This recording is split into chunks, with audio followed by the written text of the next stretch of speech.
everybody, and welcome to another episode of Positivity. We're delighted to be joined by Jane today. Hi, Jane. Hi, Alex. And where is lockdown for you? I'm in Hitchin in Hertfordshire.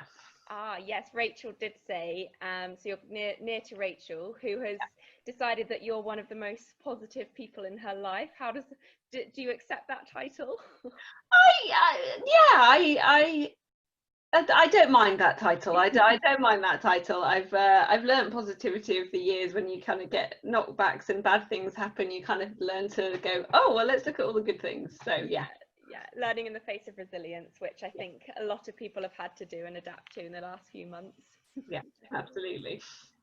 So this is Positivity, and we ask everybody to have a cup at hand. Have you got a cup of tea with you? I have got a cup of tea. Yes. Amazing. Just a normal builder's tea, or do you go for any flavoured?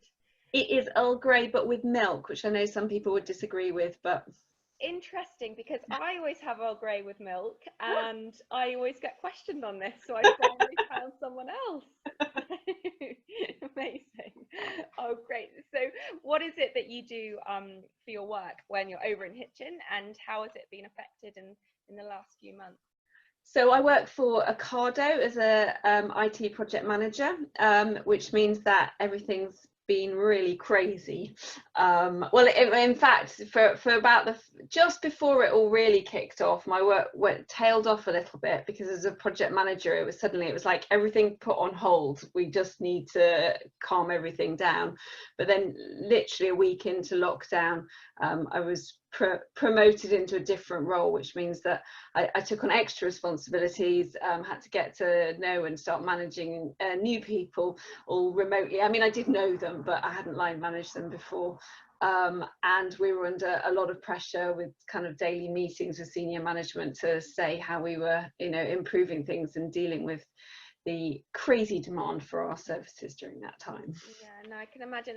And obviously, being a line manager in any normal situation is hard and difficult. Yeah. But how did you cope, and what approaches did you have to getting everyone together when they couldn't physically be there? Yeah, so we have a daily stand up every morning, although we're all sitting down at our desk nowadays, but and that's really important actually, because quite a few of the people that I'm that are working for me live by themselves, and if they don't, I need to see their face every morning and know that we're all starting off on the kind of right frame of mind to get on with the day, and encourage people to. It's been tricky to manage, because I really want people to have the right work-life balance and to try and keep a positive frame of mind.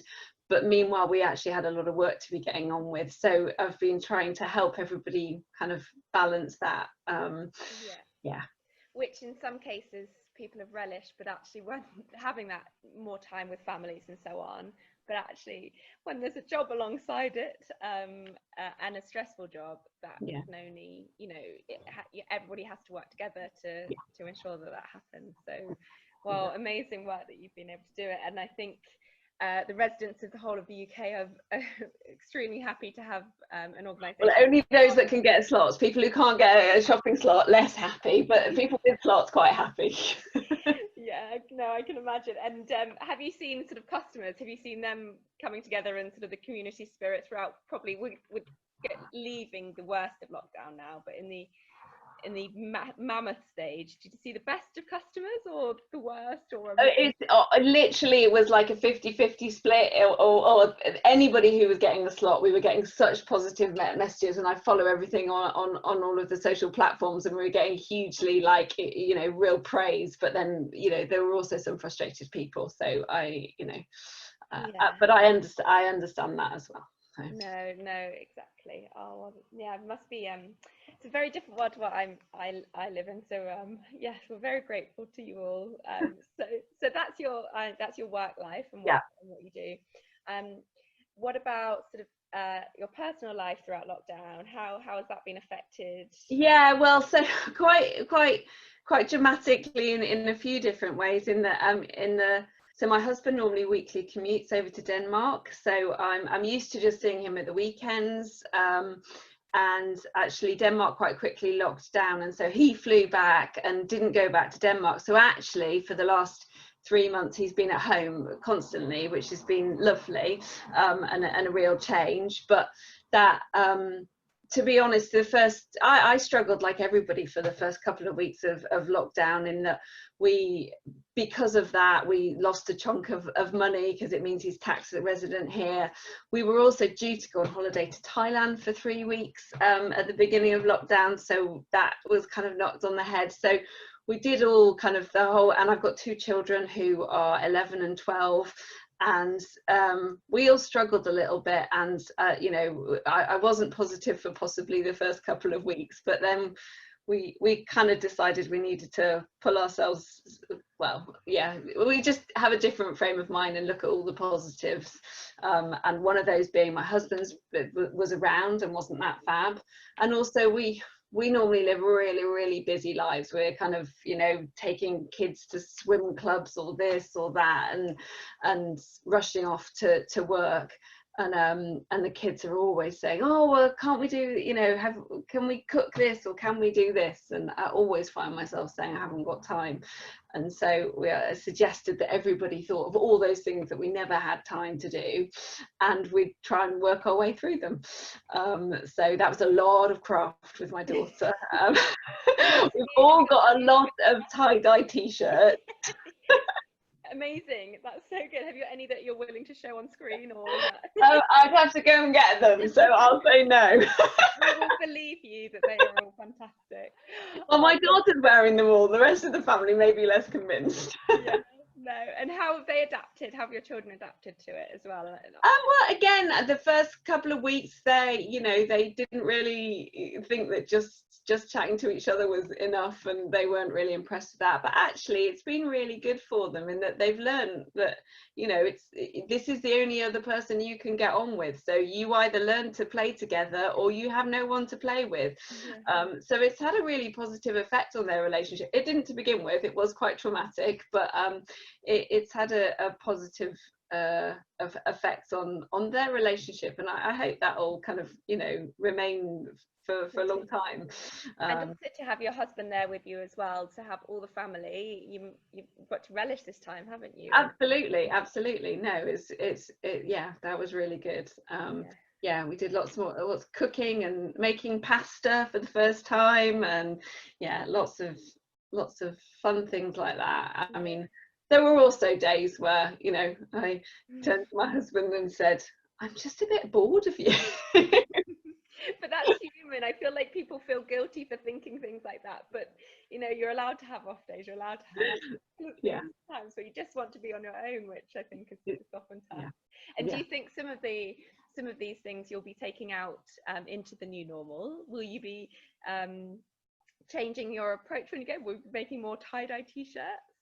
Yeah, well, I think we will reevaluate all the activities and things that you just go to automatically do, you know, and be like, well, what did we really lose by not doing those things? And yeah, so I hope to have a calmer life moving forward. Yeah. I don't think I've met anybody or spoken to anyone that hasn't felt the same. And I think now as lockdown is easing, I'm certainly sort of a bit nervous about socializing in the way we were before and so on. No, I had a moment this week when I was crossing a road that during lockdown was just completely quiet and dead, and I stood in the middle of it and took a photo. I think it was like, look at this busy road, there's nothing, and I had to wait to cross, and I thought, God, I don't think I like this actually. I preferred it how it was, and yeah, I'm gonna have to work hard at talking myself to get out there and make not because I'm frightened, not actually because I've got any I'm frightened about it, but it's just not, it's not habit to go out. So yeah, no, that's so true. I mean, I haven't driven since the start of lockdown, and driving again was last week was a bit of a wake up call, I think. Yeah. To do. And being fortunate with the weather as well, that's definitely helped everyone, hasn't it? Massively. Yeah. So lots of people throughout lockdown have discovered, or they've rediscovered, films, documentaries, podcasts, books. There's lots of different areas that people have found. Is there anything in particular that you've enjoyed or would recommend to anyone, or you've just been focusing on No, I discovered Grey's Anatomy, and I started at Grey's Anatomy at the very beginning of the first series, and I'm on season 9 now, and I feel like they're part of my family, and I'm not quite sure what I'm going to do when I get to the end of that. So, but you would need to like hospital dramas for me to recommend Grey's Anatomy. How many series are there? There's 16, and I think it's still current, so you know. You've got a long time. That's so good. That is definitely something that we'll be looking at. And is that keeping you positive? Is that just a bit of relaxation and me time? And yes, it is. Although they do seem to have a lot of plane crashes and disasters, because obviously they need to have lots of people to fix. So yeah, but it's funny how. Sorry, carry on. Pure escapism is what I describe it as. Yeah, exactly. That's so true. Like the crime thrillers, I think, you know, that lots of people are enjoying and so on. And all the Netflix documentaries that people have binge watching, you know, they wouldn't probably have chosen to watch Tiger King or all those crazy things at the beginning. But lockdown has done crazy things to us all, hasn't it? Yeah.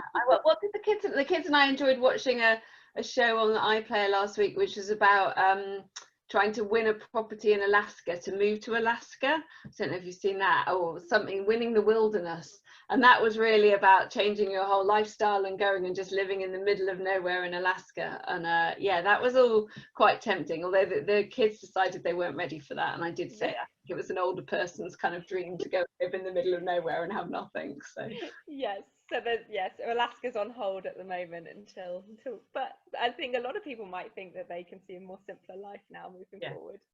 Definitely. Oh, well, thank you so much for coming on and chatting to us, Jane. It's been great and really positive, and just wanting to help encourage other people. And what we ask everybody is, if you're happy, is there anybody that you would like to nominate to come on another episode for a positivity chat?